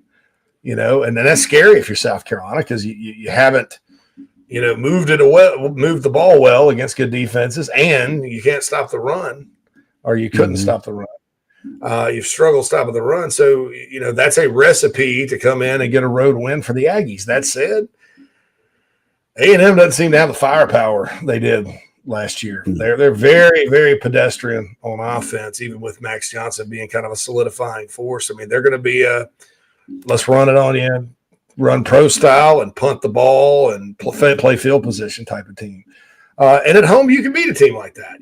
I think – Kentucky's beatable. I think they're good, but let's not make them out to be the Green Bay Packers right now. I think Tennessee is quite good as far as the way they can move the ball. I mean, they're one of the only teams in the country that scored every time they've been in the red zone this year. I think 20-something times. But as we all saw Saturday, are they great on defense? I don't know. Everybody's got some issues somewhere. Everybody on the schedule's got issues somewhere. That game's at home, in the swamp. I'm just not, if Anthony Richardson goes off and the Gamecocks can't stop him and he's throwing it all over the place and dicing them up, it's going to be a hard game. But, I don't know that Florida's this great football team. Somebody pointed out earlier they're 2 plays away from being 0-4. USF. almost cut them, and Utah should have won the game. So and we'll see moving forward. But I'm not ready to say, oh, I don't see, anybody. And I agree with you about the pass rushers. Don't. You said all night. I don't know about all night. I think there were some very noticeable times, but I also thought they protected pretty well. Soda says, all right, I will let you read this one, Phil. Soda City Chicken. Hope y'all had a great weekend. The Charlotte game is fool's gold to me. I'm happy for Lloyd and others, but an 8-year-old with a Madden playbook running halfback dive every play could have it run up the score on Charlotte. And they remind me of Charleston Southern a few years ago with a better QB. Yep, early our team showed all the red flags they have on the season, both O and D. Satterfield is the worst game planner, teacher of the game I've ever seen. I wish so badly that we had Phil Longo, Josh Heupel, Kendall Briles, or Lane Kiffin. They find success every year. To that, there's concerns. I would say in that first part of the email is that we started slow again. It was very traumatic to watch. But you found that what I like about it is you found a way. Like, okay, it's like the first offensive possession, like I said, it was very run heavy, and that was about all we saw. And then the second one was a bit more balanced, again, yielding a touchdown as opposed to a field goal. And defense came around before halftime, so it didn't have to take, going into the locker room, getting right, and then hoping you come back out. It was like you could see that change already happening. Now, it was Charlotte, but this is what these two games are for. The schedule set up to have these two here to get your team's mental focus back, to feel like what it is to win. And I think that's extremely important and cannot be overlooked regardless of who these opponents are. Yeah, I'm with you there, Phil, definitely. And look, did it tell us, okay, this is the key to the rest of the season? And no, I don't think so. I mean, I'm going to have to see balance on offense before I claim anything's fixed. I don't think what happened Saturday, Phil, was fixing anything. I think it was just kind of getting guys going. Because like I said, there were times last year Gamecocks put up points, moved the ball against defenses that could not stop the run. I mean, but I guess you give Satterfield credit for realizing they couldn't stop them from running. And so and later in the game, it was just like, okay, keep running the ball because they're not stopping it, which I'm happy to see that because now it's like, oh, well, you're not overthinking it. Yeah, exactly. not overthinking it. But, so I don't know about fool's gold because I think that at least Phil and I, and most people I thought are taking a very realistic approach to it. And, I think we're kind of on the same page, Soda City, because it's like, okay, great. You did what you were supposed to do, and this is like these days, sometimes, Phil, in life, I've noticed that a lot of people they want a ton of credit for doing things that they're supposed to do. Oh, you got up and took a shower and wiped your ass today. Great. Here's a medal. And so it's hard sometimes because you're like, people like the kids, our kids are that way to a certain extent. Well, I went to school today. I mean, I got up and went. $10. Yeah, sure. Let's put the pats on the back stopped, halfway through yesterday, and everybody's on to SC State. We're on to SC. Way to knock out that C, buddy. Right. I'm like, wow. I know. All right. So, but to that analogy, it was, yesterday was like getting a 98 in gym, or Saturday was like getting a 98 in gym because you dressed out. Yeah. Which is basically what you had to do in gym, right. Dress out. Dress out. Like somebody failed. How'd you fail PE? I just didn't dress out. Why not? Because it stank. My clothes stank. Watch that stuff, man. James 76 Gamecock says, JC, this show has been enjoyable with you and Phil adding occasional guests. Any guests coming up to look forward to? We have some, right? We have Evan coming up this week. Yeah, Evan with Tito's and Chicken will be on Wednesday, I believe. Yeah, he's coming on before Jamie. Bradford, of course. And then we've got the Mental Edge with Sawyer Nix, as always, on Tuesdays. Keith, Flint. of course, unfortunately got sick, canceled. But yeah, Michael Flint always in on Friday. Chris in Thursdays usually. Chris Phillips is in. Chris Phillips. And then, of course, we'll rotate through some other ones as we can get them on here. Yeah, we're trying to get like David Cloninger back on because I thought his segment about the chicken, that story was hilarious and he's funny. He's a great also, Brad Crawford, also so a lot of different guests. We're going to kind of mix it up and some guys that we haven't talked about yet that we will. Some surprises. So it'll be a nice surprise for all of you. Yes. Sugar Ray says 3 consecutive interceptions. Awesome. We missed several others too. Cam's on the sidelines would have stopped the Charlotte scoring drive. Yeah, I mean, and like I said, their quarterback's a good player. So, you know, that's pretty good. Carolina Titan says Kirby was not happy after that 17-point win versus Kent. I can't wait to see that mindset from our coaching staff. They have a mindset. I mean, don't get caught up in the super positivity after the game and think that that's kind of, I mean, they're in there coaching and teaching and correcting. But look, I don't blame Kirby. That was an ugly win for them.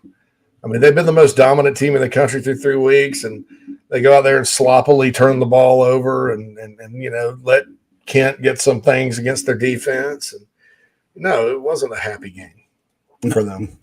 But I do give Kent a lot of credit, and I do think that guy can coach his butt off. And I think, you know, you'll see in a few years Kent State's coach.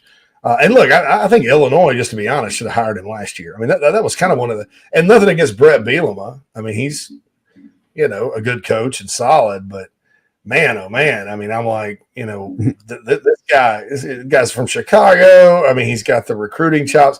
So here's what they've done this year. They lost went to Washington to open the season to Seattle, 45-20. They went to Oklahoma in week 2 and lost 33-3. They beat Long Island 63-10. And then they lost to UGA 39-22. They've got the mighty Ohio Bobcats coming up. But, I mean, you play at Washington, at Oklahoma, and at Georgia 3 of your first 4 games. And you save your best for last against the number 1 team in the country. That's good coaching, you know. And none of these games were particularly close, but they made a good account of themselves. So just I would just say that about Kent State. And I also would say Carolina Titan, that the South Carolina coaches, they care. I mean, and all that good stuff. 76 Gamecock says, I agree with you both, JC and Phil. None of the teams scare me. All are winnable. Just got to play with confidence and focus on execution. Doc Graybeard says, I'm just basing my opinion on what I've seen. Levis can run, and Will makes all the throws. Richardson runs well and is going to be a better passer. Tennessee's some great quarterback on offense. Yeah, but I'll say this. While South Carolina did struggle with KJ Jefferson, they did not struggle with Sam Howell or Emory Jones from Florida last year. So there's not like this. I think as Carolina people sometimes feel we cringe when we see the dual threat quarterback because of the history there. Right. Many have made the defense look bad. In this year, obviously, you know, it was hard to slow Jefferson, hard to slow Bennett, but you know, there's a track record there. Carolina being able to bottle those guys up. But I get you, Doc. I mean, you know, I understand what you've seen and all that. Just needs to see better play and coaching. That's true. That's true.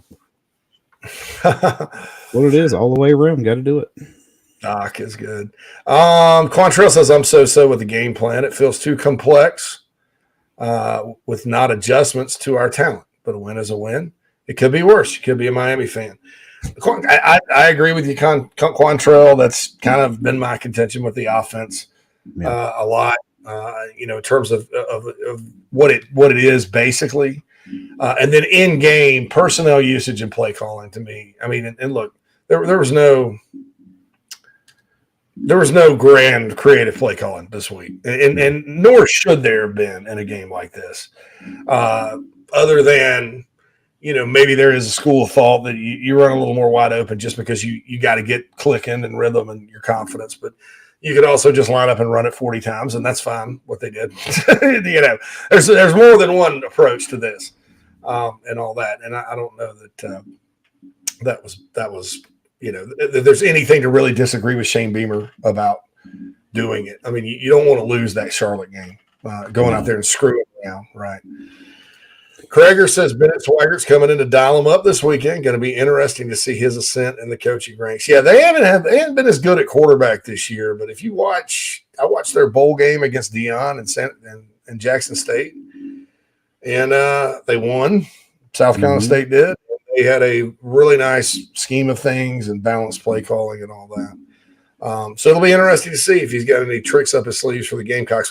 Like I said, they're not playing all that great at quarterback at the moment.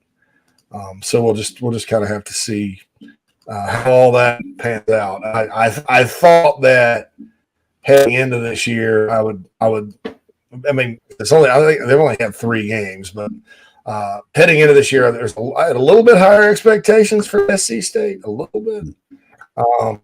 But UCF 56-10, they beat Bethune-Cookman 33-9, and then North Carolina A&T got a pretty good 41-27 this weekend. And it was in Greensboro, so who knows? But they got them pretty good. So we'll see sort of what happens this weekend with South Carolina State. One more question from the iHelp Consulting mailbag, and then I think we're done, right, Phil? With this, we got it clear for a Monday. How about that? Yeah, Monday's Gmail. So let's see. Xavier chimes in. He was like, "Hey guys, my question is this: should we be excited about the offensive performance Saturday night, or do we still need to temper expectations? On one hand, we scored 56 points, which is the highest we've scored in 2 seasons, I believe. On the other hand, it was the worst defense in the nation. Should we chalk it up to a fluke game against a bad defense, or should we get excited for the offense look to be clicking? P.S. I said we could run the ball and just chose not to in previous games. Have I been proven right?" As to here's the thing. You did what you were supposed to do against the nation's worst defense. So check that box. Even though it was a little slow to start, you got the job done. We can run the ball. Bear in mind, though, bad defense and a new look offensive line this week. So maybe there's something to be said for that, shaking that up some. What do you think, JC? I kind of liked the shake-up on the O-line. I mean, it's not a necessity, but, there's, part of me still believes, in a healthy Dylan Wonnum playing really well. I think Jalen Nichols sometimes, during his career at Carolina, he hadn't gotten off to the best starts to seasons. Like last year, he was the starter at guard and really was one of the ones that looked completely confused. But then he ended up at left tackle by the end of the year and played pretty well, So, what to do about him if he makes it back? Part of me is a believer in that, but also part of me understands that I think Wanamaker and Moore could be better players than those two. I mean, just to be honest, and if you base it on game film and what you've watched in the games, I think Wanamaker and Moore have, for the most part, outperformed. So who knows? But that may have helped.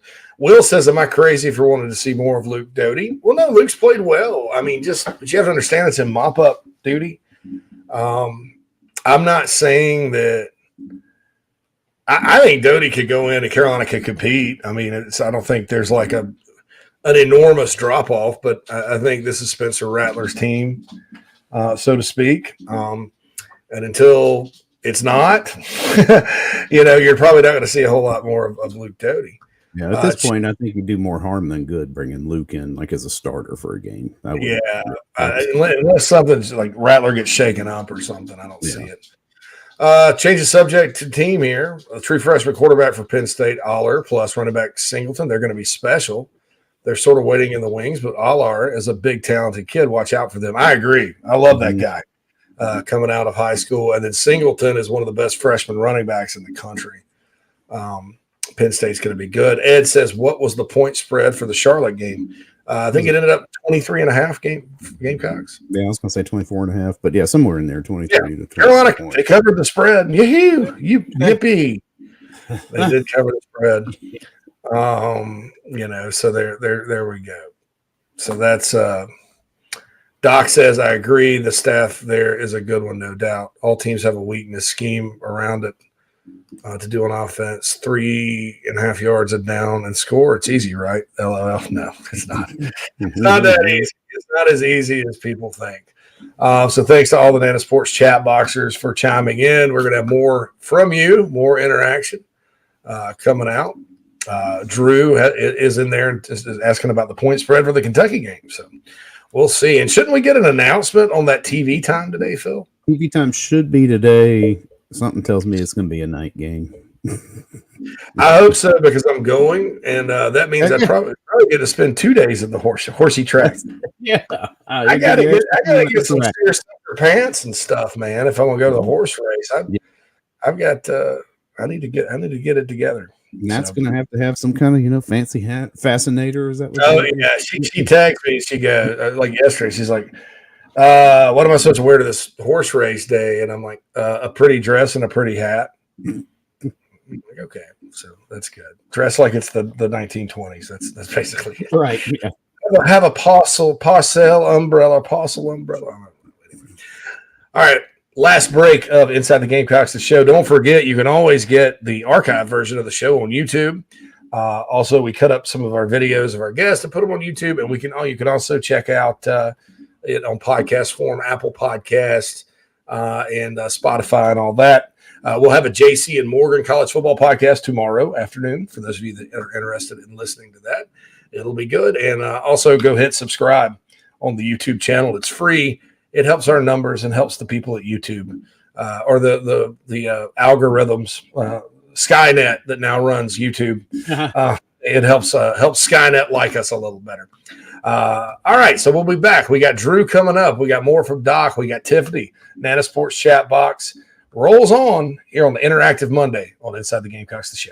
If you're looking to sell or buy multifamily property right here in South Carolina, the Burgesson team of RE/MAX at the Lake can help you get to closing fast and easy. Adam and Derek Burgesson both are very proud Gamecocks and are more than happy to assist you with any of your commercial real estate needs all across the state. You can email Adam at aburgesson@remax.net. That's ABERGESON at remax.net to get your next deal underway. The Burgesson team, proud sponsors of Inside the Gamecocks. Attention golfers of all ages and skill sets.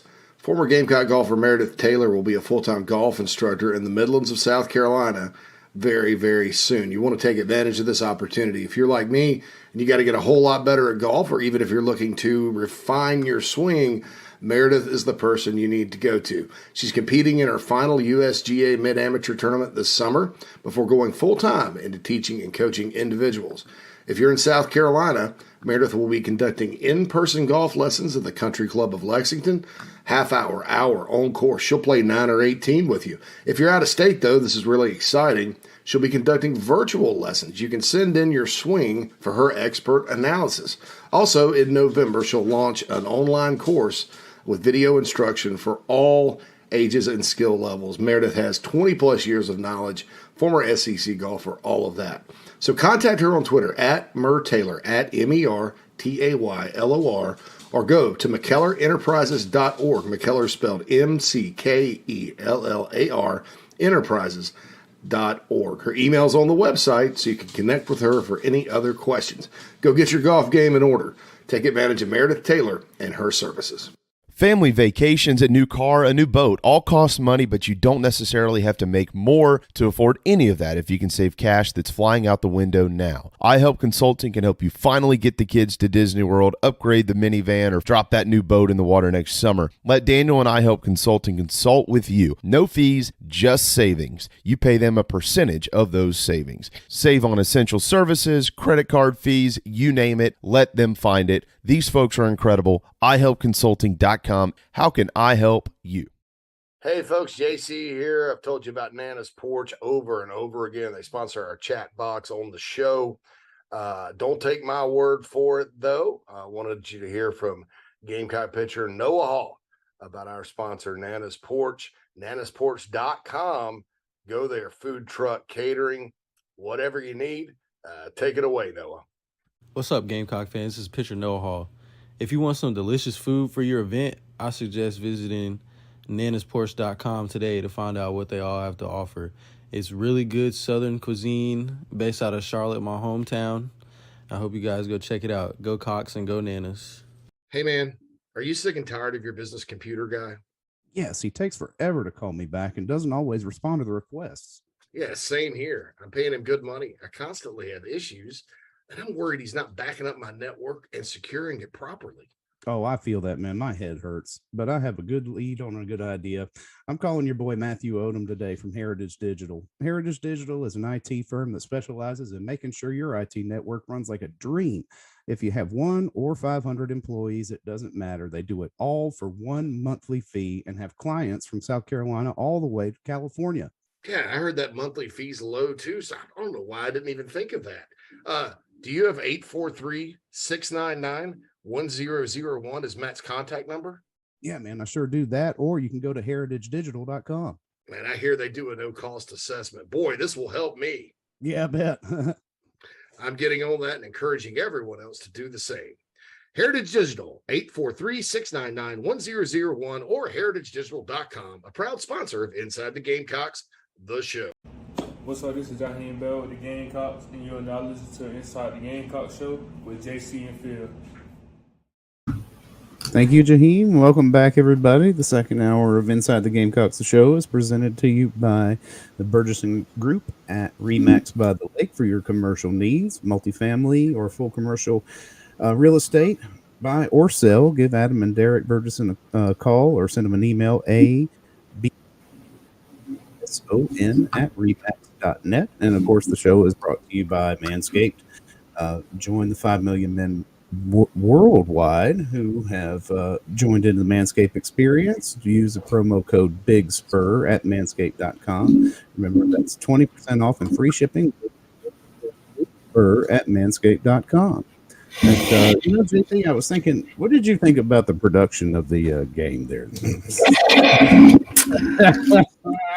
We got everybody else has talked about it. A lot of people were complaining. I think when you look at the ESPNU, that's usually that's usually the worst quality. So right. of a broadcast, and hey, it's going to happen when you're on one of the lower networks sometimes.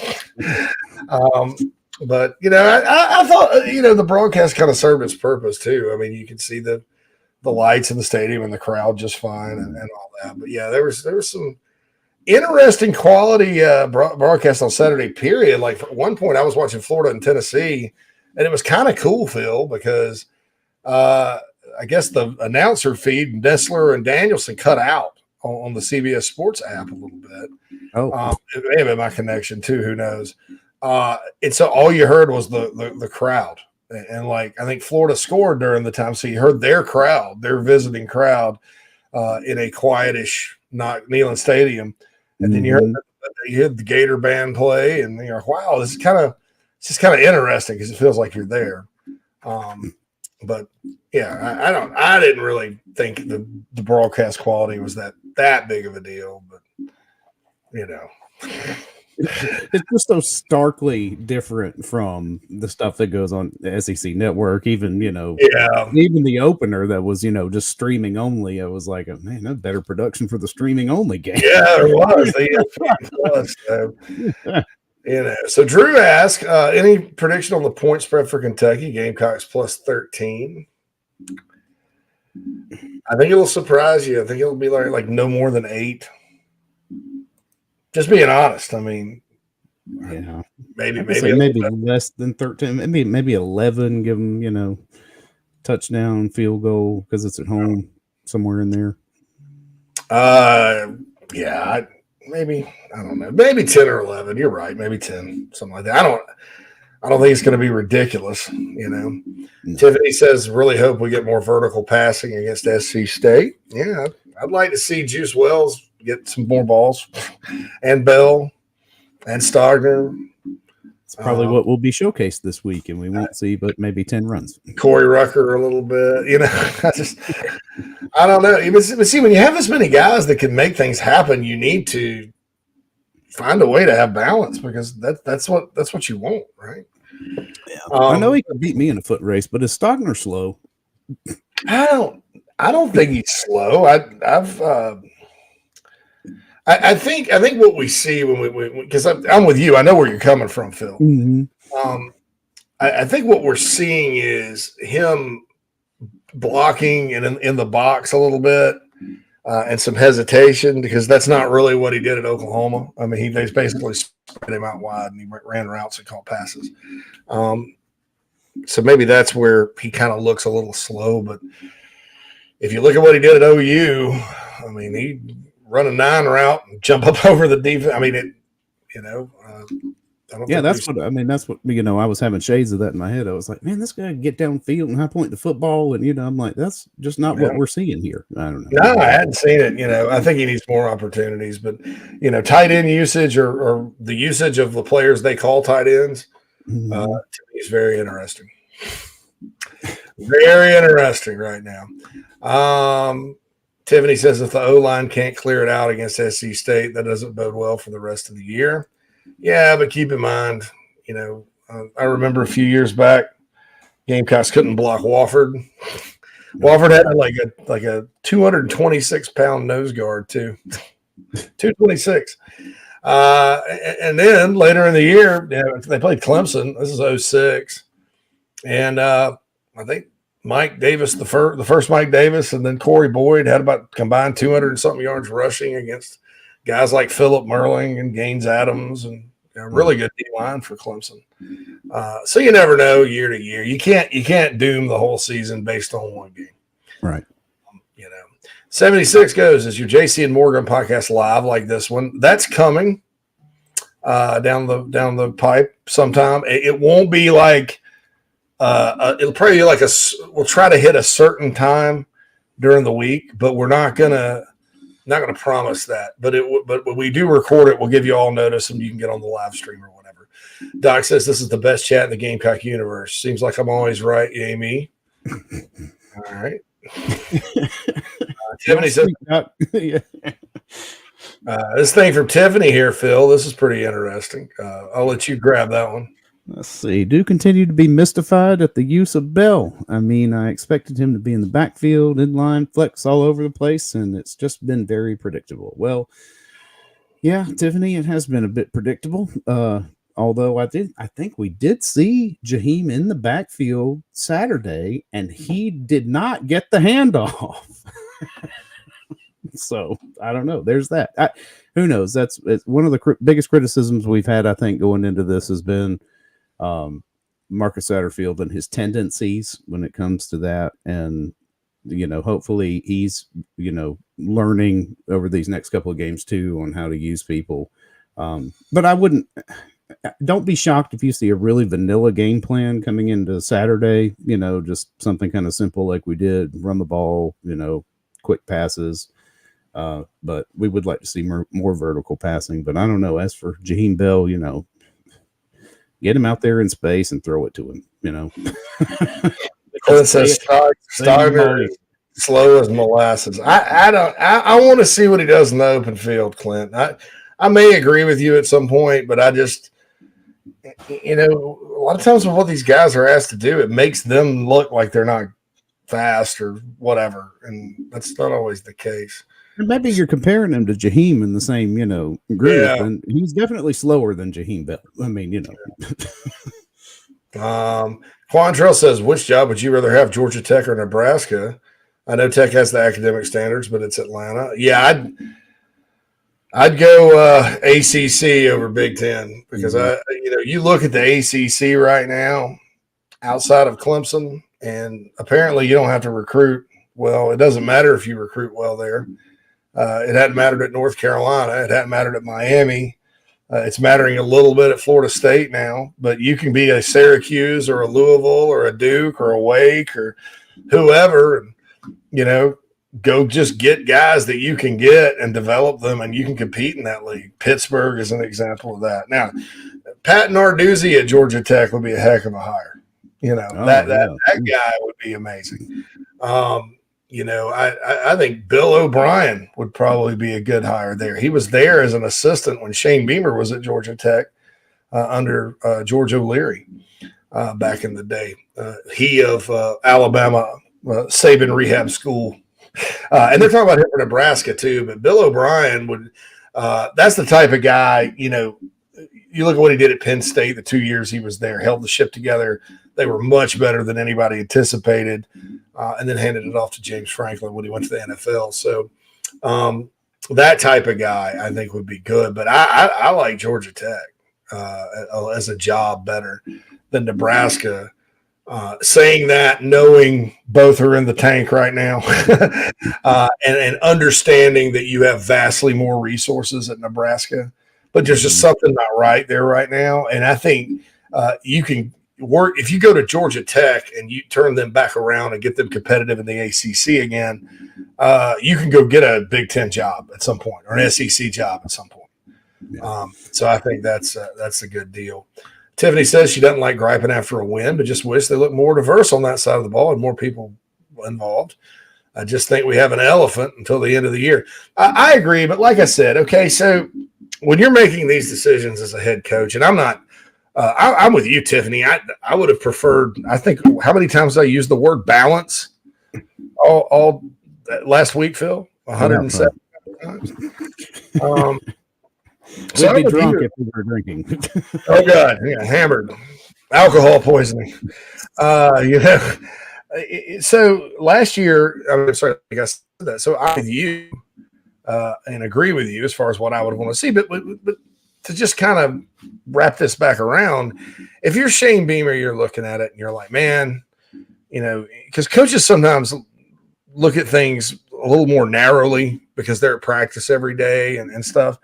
And you're looking at it going, well, this many starters are out on defense and this many more key players are banged up on defense. And the defense hadn't stopped anybody, most of the year, with the exception being the middle of the game against Georgia State. So, and you look at Charlotte and their offense and the way they're playing and some really good players. And sure enough, early on, they went up and down the field. So do you go out there and say, we're going to throw caution to the wind and work on things and act like, and do that? Or are we just going to say, hey, we're the better team. We're going to run it till you stop it. And if you don't stop it, we're going to run all over you, and that's a safer choice, because when you're playing and you're just running it and you can't get the ball or whatever, it's very hard for the other team to beat you, right? Mm-hmm. Whereas if you're out there screwing around, fumbling around, and then you end up with a game a lot like the Troy game last year, where you have or the Georgia State game where you can't muster more than 2 touchdown drives against a lesser opponent, and you really, really struggle. So I think that was the idea there, Tiffany. And I don't know that there's a wrong call to be made. I think what it does, though, it just doesn't show you that the offense is, gotten to that point where it's the balance is there or anything. Mm-hmm. So there we go. Stogner is a mismatch. He can muscle DBs. Saunders says, Joey does say, I'm happy they actually stuck with a game plan and did not try stupid plays. Something to be said for that, too. Yeah, nobody got cute this week. Craig says, did anybody see the running back from Lexington play that we gave a preferred walk-on to last night? I have not. Nope. I'll have to ask some of my friends that do that, but I'll watch that. Doc says, Atlanta, talent-rich area, beat Clemson and you were in. Yeah, that's true. Yeah, shorter path to success. Yeah, nothing easy about firing anyone, and then you have a new system to install. I get it. Make the best decision you can, but that doesn't mean it works out. Also, make a mistake, make it short. Twitter is saying Kentucky is a night game. Phil, That does not surprise me. But I mean, that's going to be good viewing. You got that preseason set up between the two head coaches. I kind of figured it'd be like, SEC Network 7:30. Isn't that It what is. SEC? Yeah, is it? It is indeed 7:30 SEC Network. Yeah, So, that had it wrote all over it. that'll be an interesting atmosphere. I mean, it'll be a little cool that night too, probably in Lexington. Oh, I'm sure. Yeah. Mm-hmm. So there we go. I wonder if they'll send Mike Morgan to Lexington to call that one. Anyway, so thanks for that, Drew. We always like to pass that along. So yeah, Kentucky Carolina kicks off 7:30 p.m. Eastern, SEC Network, Saturday night. So a night game under the lights in Lexington. I can't remember the last time, Phil, the Gamecocks went to Lexington and it was a day game. I'm pretty sure I was there. I think it was 08 or 06. No, 06 was a night game. 08 was a day game. 08 was a day game because that was the day we brought home our eldest from the hospital. I remember that very vividly. And it was a day game because I was bringing stuff from the hospital to the house watching it. I don't think there's been a night game in Lexington or a day game in Lexington since 08. Since that last time. And that was the Captain Munnerlin game. Steven Garcia came in that game too. Spurrier got mad at Chris Smelly and threw Garcia in, and he did a lot of good things in that one. And had a cup of coffee as the starting quarterback for like 3 games. But that was the last time. Yeah, that was the last time. I remember I stayed with my buddy John Barber, and we stayed halfway. So yeah, we stayed halfway. So that's the deal there in Pigeon Forge. So we will see kind of what happens there. That's wait a minute. I may be wrong. No, Phil Kornblut had that. Yep. So there we go.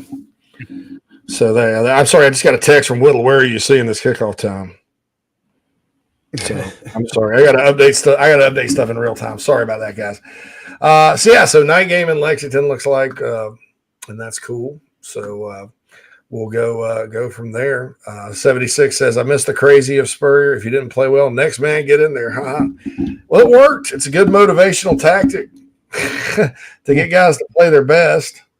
And also sometimes it gives you a bounce. I mean, there were years under Steve Spurrier where even like the championship, SEC East championship, Garrett Chisholm was starting at offensive guard. He was a walk-on for that team, Lots of walk-ons started on the O-line when Spurrier was there, and he ended up being the best guys to do it, And so, I'm there. And it wasn't always, Spurrier didn't always, I don't know. We'll forget about that. Cannon, though, he was just like, if you weren't performing, let him shoot, give the next guy a chance. What I was going to say is a lot of times those guys were the better choices. Yeah. I can only remember like one.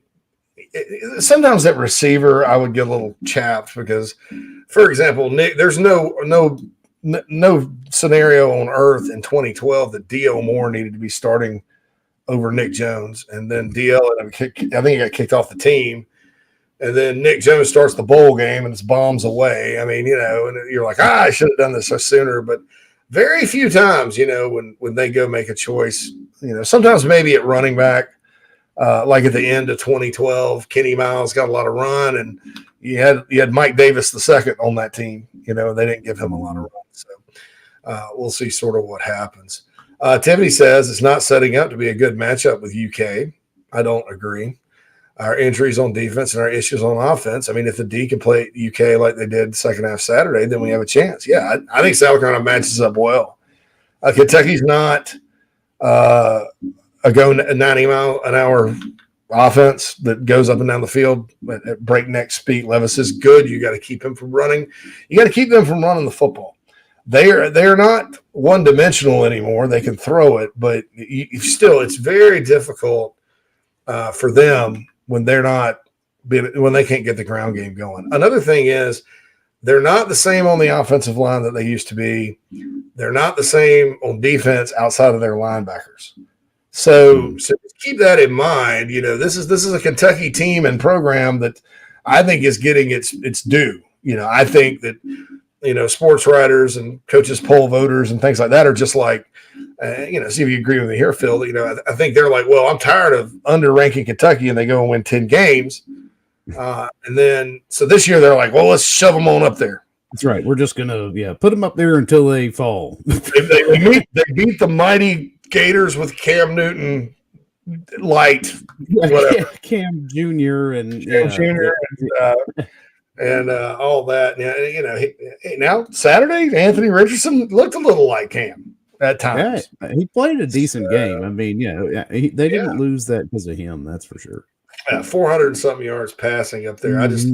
I just think at the end of the day, Tennessee had too much offense, but I do think the Tennessee defense has showed us who they are a little bit, which is going to mean, if you're a Tennessee fan, a lot of high-scoring games in Knoxville this year. Take the overs. Take the over. Take the over. Get that load up on the over if it's Tennessee. Doc says the preseason rankings are crap anyway. Yeah. So can the counter run plays carry on and be successful against SEC teams?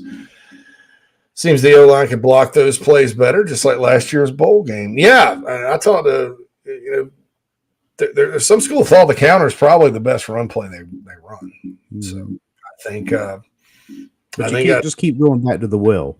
That's what I'm saying. Yeah, that's the difference in what we saw this Saturday versus what happens after 2 weeks from now. Is that these coordinators are going to get wise, and you're going to have to be more balanced. More balanced, yeah. So, well, apparently, all right. So I got that kickoff time from Phil Kornblut, Sports Talk Media Network tweet.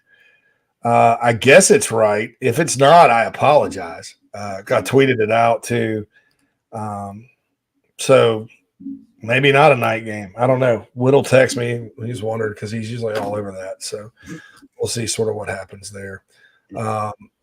Jock says, I think if we score more than Kentucky, we have a chance.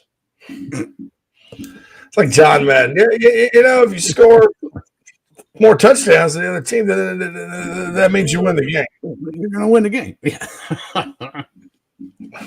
Who knows? I know. It's and I don't think you can read anything into what happened Saturday and what's going to happen this coming Saturday into anything that happens at Kentucky. You just got to hope that there's a solid game plan, because they're going to come at you with a solid game plan and play fundamental football and drives you crazy when you can't stop it. So there's no question.